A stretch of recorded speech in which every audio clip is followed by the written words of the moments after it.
Hello, America, and to our friends around the world, greetings!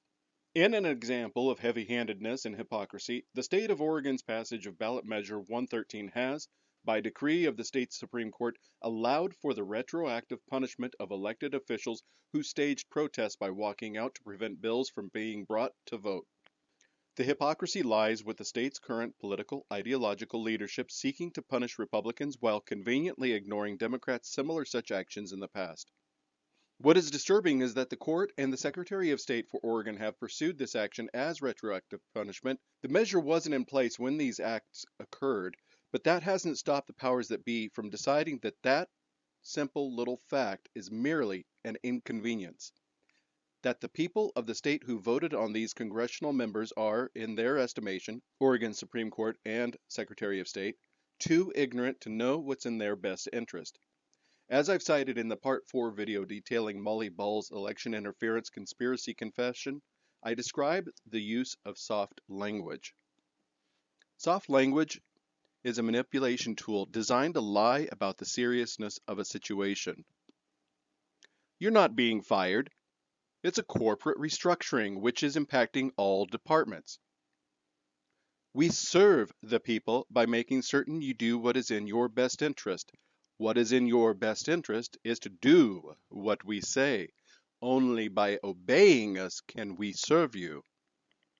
If these acts cannot be called out for what they are, the flagrant denial of each individual's right to free speech, your freedom to run for office and to vote for whom you please as part of free speech, and freedom of whom they associate, freedom of assembly, refusing to participate even in a congressional polling session is part of the freedom of assembly, is neutered, and it's only a matter of time before what exists is truly the dystopian rules for thee, not for me, hellish nightmare.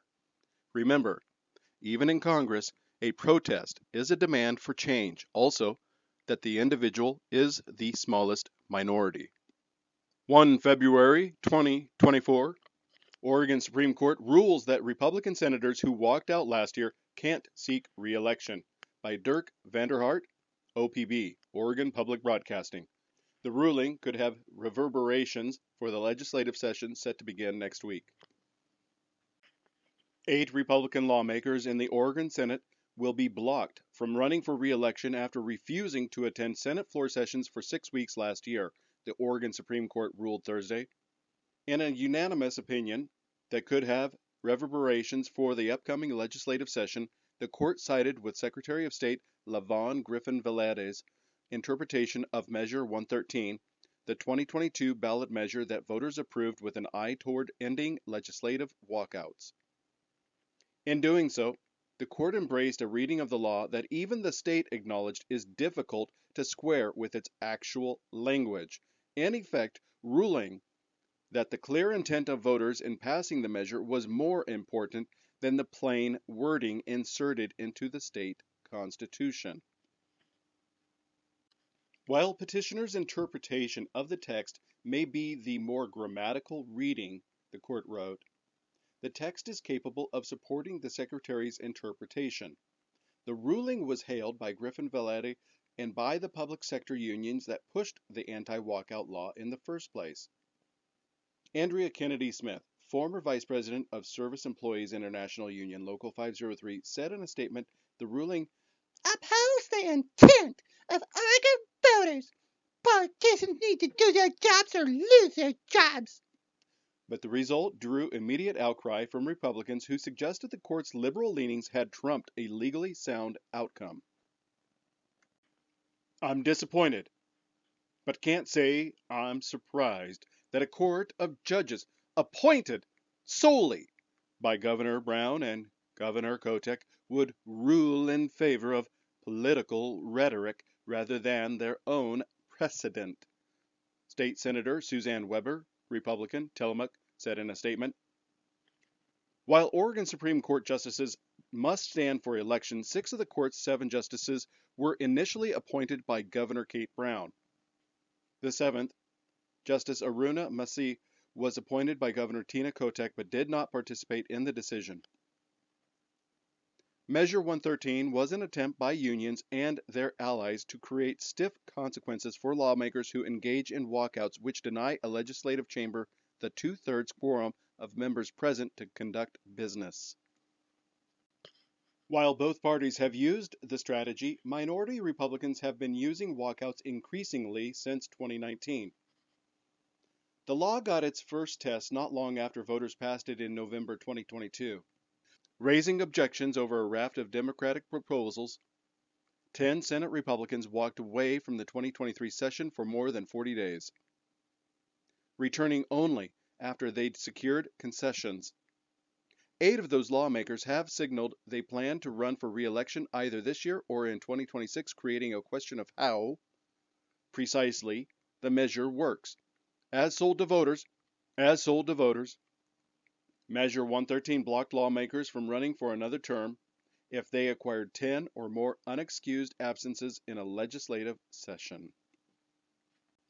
But while explanatory statements, ballot language, and news articles depicted those consequences as immediate, the actual language of the law was far more muddled.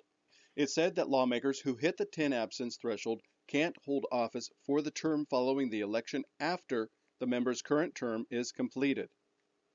Since elections are held prior to the end of a legislative term, not after, Republicans zeroed in on the wording, contending the law clearly grants them another term before being blocked from running.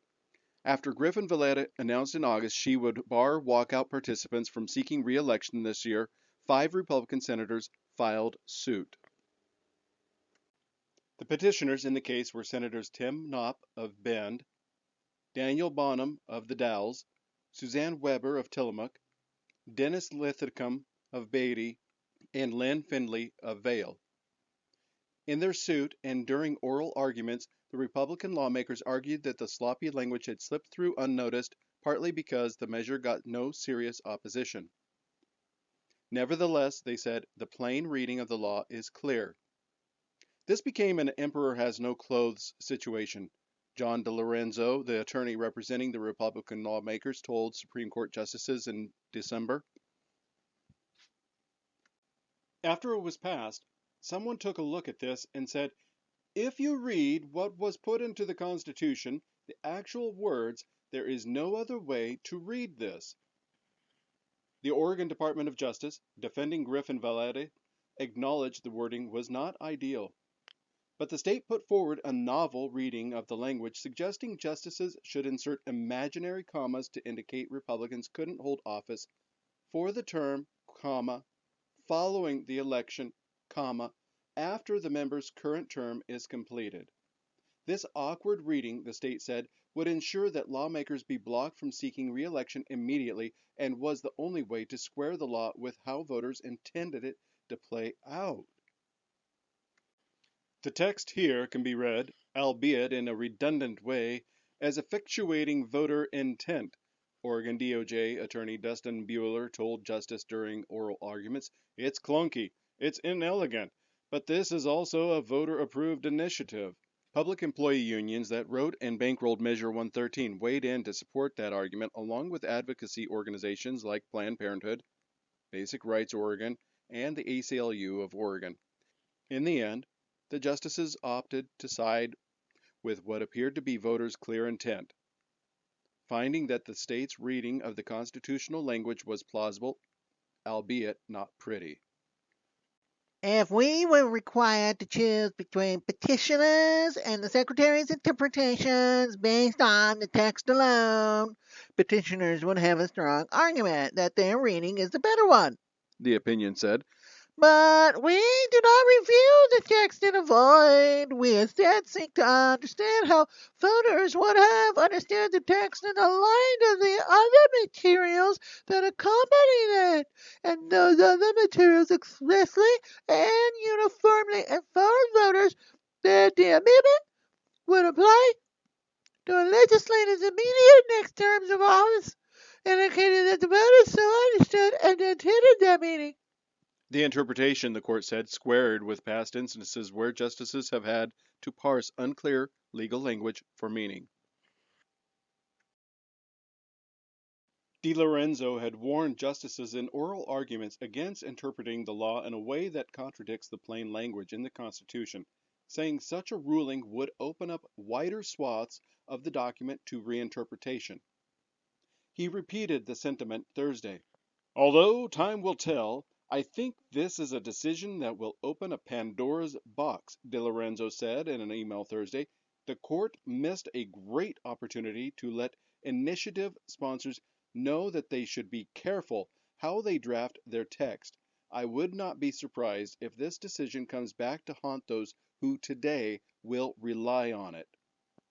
The Supreme Court decision has been a matter of curiosity and debate in Oregon political circles.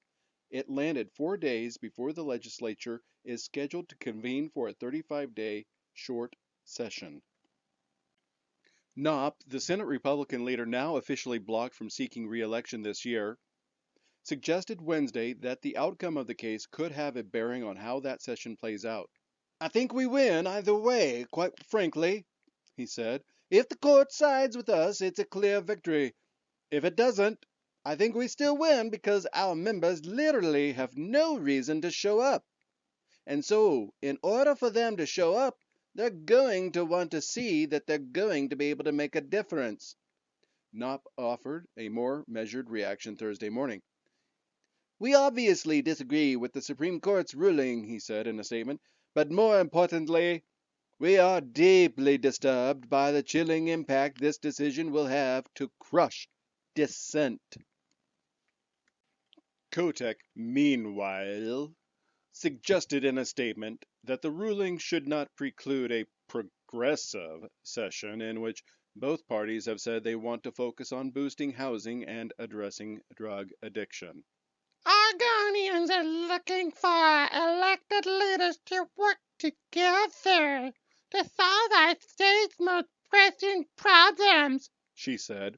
I appreciate the clarity the court has provided on this issue, and I'm looking forward to a productive legislative session that focuses on getting things done for the people of Oregon.